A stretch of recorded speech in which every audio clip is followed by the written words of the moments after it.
Everyday news on Prince Miller Entertainment TV. Today is the 31st of January 2023. Remember, guys, to like, share, comment, and follow, and turn on the notification bell so that you won't miss any of our new uploads that we do upload here.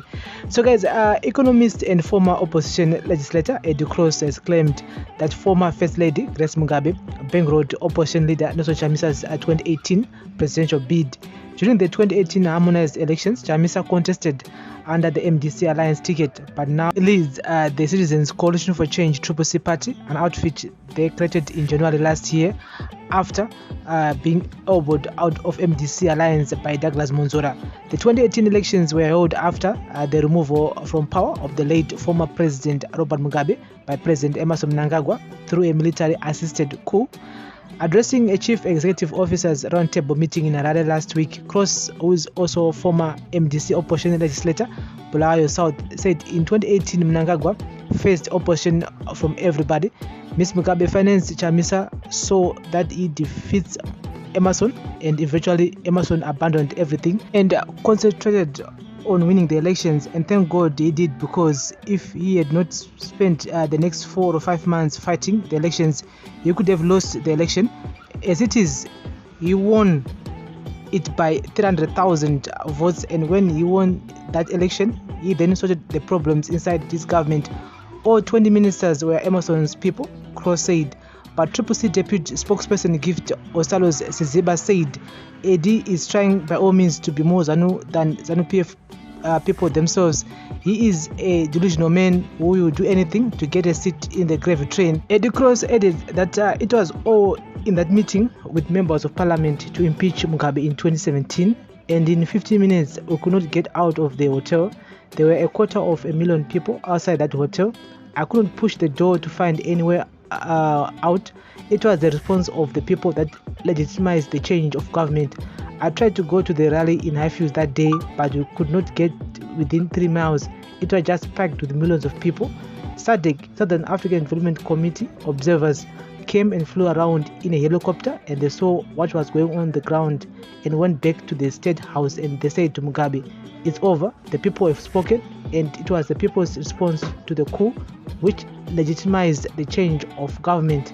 Cross said the country incurred a huge deficit during Mugabe's reign, and money was printed to cover the deficit. He said Zimbabwe's fiscal deficit was 40% of the budget, which prompted Mugabe's administration to continue printing money. Cross said after winning the 2013 elections against MDC leader Morgan Tsvangirai at the end of the 4-year inclusive government, Mugabe reassumed full control of government and accrued a debilitating fiscal deficit. By 2017, the fiscal deficit was 40% of the budget. How do you run a country like that?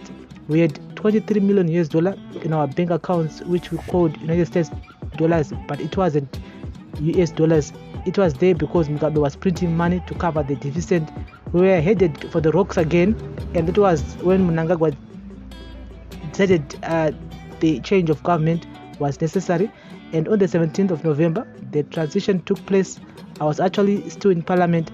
I sat at the Harare International Conference Center waiting to impeach the old man, and then we walked a messenger with the Mugabe's letter of resignation, Cross said. So guys, that's the latest here. The Cross is talking about what happened November 17, 2017, a historical day whereby pakatika that military coup yakaitika. And so nyaya ilipo nyaya kutanzi Grace Mugabe, Grace Mugabe, former First Lady, yes, she bankrolled Chamisa's 2018 presidential campaign.